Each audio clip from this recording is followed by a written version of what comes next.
তো বন্ধুরা, রাজ্য সরকারি কর্মচারীদের ডিএ নিয়ে এই মুহূর্তে আবারও একটি গুরুত্বপূর্ণ খবর উঠে আসছে।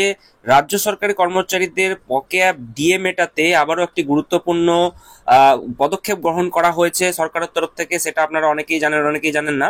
তো যাই হোক, যারা জানেন না তাদের জন্য আজকের এই ভিডিও। এবং পাশাপাশি যে 6 সপ্তাহের সময় দেওয়া হয়েছিল সেটা হচ্ছে 27 জুন পর্যন্ত তার ডেডলাইন। তার আগেই সরকার কি কোনো গুরুত্বপূর্ণ আপডেট ঘোষণা করতে পারে কিনা, তো বিস্তারিত এই ভিডিওতে আমরা জানার চেষ্টা করবো। তার আগে আপনাদের সকল করে ভিডিওটি প্রথম থেকে শেষ পর্যন্ত কোনো ভালো লাগলো অবশ্যই লাইক করে দিতে বলবেন। তার আগে বলি বন্ধুরা, আপনারা যারা আমাদের চ্যানেলের সাথে যুক্ত আছেন তারা জানেনই এই চ্যানেলের প্রত্যেকটা ভিডিও কিন্তু দরকারি। তাই কেউ এখনো যদি আমাদের চ্যানেলটা সাবস্ক্রাইব করে না থাকেন তাহলে অবশ্যই আমাদের চ্যানেলটা সাবস্ক্রাইব করতে ভুলবেন না এবং পাশে থাকা বেল আইকনটি ক্লিক করে দেবেন যাতে নতুন আপডেট আসলে আপনার ফোনে পৌঁছে দিতে পারে। আমরা এই চ্যানেলে কিন্তু প্রত্যেকদিন নতুন নতুন লেটেস্ট আপডেট নিয়ে আসছি সরকারি এবং চাকরি রিলেটেড। তো তার জন্য অবশ্যই আমাদের চ্যানেলটা সাবস্ক্রাইব করে দেবেন এবং পাশে থাকা বেল আইকনটি ক্লিক করে অল নোটিফিকেশন করে তো দেবেন। Government of West Bengal finance department audit ব্রাঞ্চের তরফ থেকে একটি নোটিফিকেশন গত 28/5/2025 জারি করা হয়েছিল।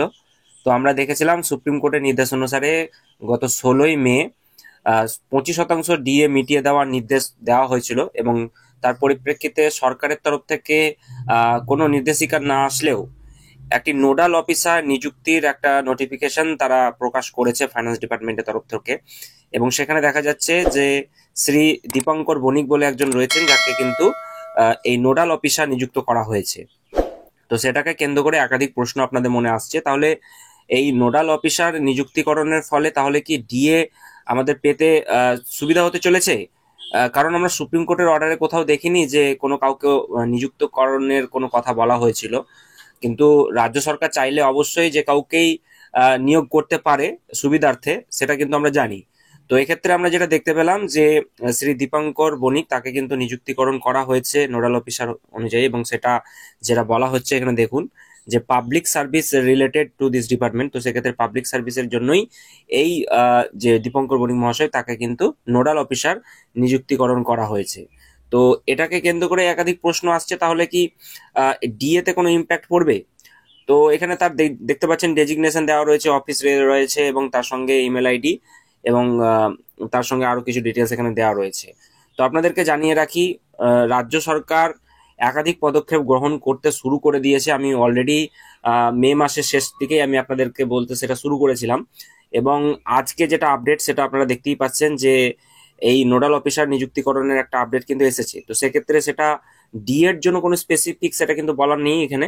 এখানে যেটা বলা রয়েছে public service related to this department. তো সেক্ষেত্রে শুধু পাবলিক সার্ভিসের যতগুলো কাজ আছে সেগুলো দেখার জন্য, দেখরেখের জন্য কিন্তু তাকে নিযুক্তিকরণ করা হয়েছে। তো এটা নিয়ে কেউ ভুলভ্রান্তিতে থাকবেন না যে শুধুমাত্র এটা ডি এর জন্য বা ডিএনএস অ্যালাউন্সের জন্য রাজ্য সরকার যে নিযুক্তিকরণ করেছে সেটা কিন্তু নয়। এটা একাধিক ক্ষেত্রেও হতে পারে এবং ডিএ কেও কিন্তু এখানে ব্যতিরেক রাখা যাবে না, এটা আমরা মনে করি।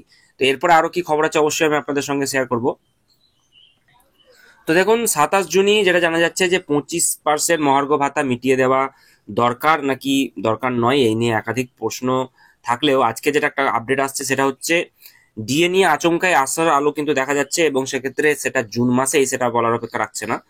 তো সুপ্রিম কোর্ট গত 16ই মে নির্দেশ দিয়েছিল, আমরা জানি যে 25% ডিএ মিটিয়ে দিতে হবে এবং তার যে ডেডলাইন সেটা পেরিয়ে যাচ্ছে 27শে জুন। তো তাতেই কিন্তু ডিএ নিয়ে কিছুটা অসন্তোষ প্রকাশ করছে সকলেই। একাধিক কর্মচারীরা আছে তারাও কিন্তু এই একই কথাই বলছেন। তো যাই হোক, দীর্ঘ লড়াইয়ের পর ডিএ মামলায় সুপ্রিম কোর্টের নির্দেশে কিছুটা স্বস্তি পেয়েছেন রাজ্য সরকারের যে সমস্ত কর্মচারী রয়েছেন তারা। তো সেই স্বস্তি পাওয়ার পরেও কিন্তু আমরা দেখছি একের পর এক লিটিগেশন লেগেই থাকছে। তো ডিএর অংশ মেটানোর আগেই আইনজ্ঞদের পরামর্শ নিতে চাইছে রাজ্য। তো রাজ্য সরকারি কর্মচারীদের 6 সপ্তাহের মধ্যে যেটা বলা হচ্ছে ডিএ 25% মিটিয়ে দেওয়ার নির্দেশ দিয়েছিল। জুনেই যেটা বলা হচ্ছে জুনের শেষেই হাতে আসবে বকেয়া ডি এর অংশ, এই আশাতেই বুক বাঁধছেন রাজ্য সরকারি কর্মচারীরা। এরই মধ্যে সামনে এলো বড় আপডেট। তো যেটা বলা হচ্ছে যে বকেয়া ডিএ প্রদানের বিষয়ে পরবর্তী সিদ্ধান্ত নেওয়ার আগে আইনজ্ঞদের সঙ্গে পরামর্শ নিতে শুরু করেছে রাজ্য সরকার। রাজ্য সচিবালয় সূত্রে জানা গিয়েছে যে একটি সুস্পষ্ট আইন কৌশল তৈরি করার লক্ষ্যে দিল্লি এবং কলকাতার অভিজ্ঞ আইনজীবীদের সঙ্গে নিয়মিত আলোচনা করছে মমতা সরকার। আরও জানা গিয়েছে যে এই আইনি পরামর্শ প্রক্রিয়াটি রাজ্যের আইন বিভাগের সমন্বয় করছে। গোটা বিষয়টি ওপর নজর রাখছেন খোদ অর্থমন্ত্রী এবং অর্থ সচিব, নজর রাখছেন মুখ্য সচিব। সূত্রের খবর, এই বিষয়ে চূড়ান্ত সিদ্ধান্ত নেবেন খোদ মুখ্যমন্ত্রী। এর আগে ডিএ সংক্রান্ত বিষয়ে মুখ্যমন্ত্রী বলেছিলেন যে আমি বিচারাধীন বিষয়ে মন্তব্য করব না, যা করব আইন মেনে করব। তো আইন পরামর্শ বিষয়টি নিয়ে এই মুহূর্তে রাজ্যের আইন বিভাগ সমন্বয় করছে গোটা বিষয়টির ওপর, তদারকি করছে অর্থ সচিব, এমনটাই কিন্তু খবর আসছে। এবং আইনি পরামর্শ যে বিষয়টি আমি আপনাদের বললাম, সেটাও কিন্তু করতে চাইছে রাজ্য সরকার। তো একাধিক বিষয় কিন্তু এই মুহূর্তে খবর আসছে এবং আগামী দিনেও আসবে। এবং ডিএ মেটানোর যে ব্যাপারটা, সেটা যে জুন মাসেই কমপ্লিট করে দেওয়ার যে একটা প্রক্রিয়া, সেটাও কিন্তু শুরু হয়ে যাচ্ছে। কারণ আপনারা দেখলেন যে নোডাল অফিসার সেটা মে মাসের শেষের দিকেই নিযুক্তিকরণ হয়েছে। এবং এখানে কিন্তু বলার অপেক্ষা এটা রাখছে না যে নোডাল অফিসারটা শুধু পাবলিক সার্ভিসের মধ্যে কিন্তু এগুলো পড়ছে। তো ডিএ কে কেন্দ্র করে নোডাল অফিসারের কিন্তু দৃষ্টিভঙ্গিও একটি গুরুত্বপূর্ণ দিক রাখছে ডিএর জন্য। তো দেখা যাক আগামী দিনে কি আপডেট আসছে। তাই অবশ্যই আপডেটগুলি পাওয়ার জন্য চ্যানেলটি সাবস্ক্রাইব করবেন এবং আগামী দিনে আরো আপডেট আসবে, সেগুলি আমি আপনাদের সঙ্গে টাইম টু টাইম শেয়ার করে দেবো।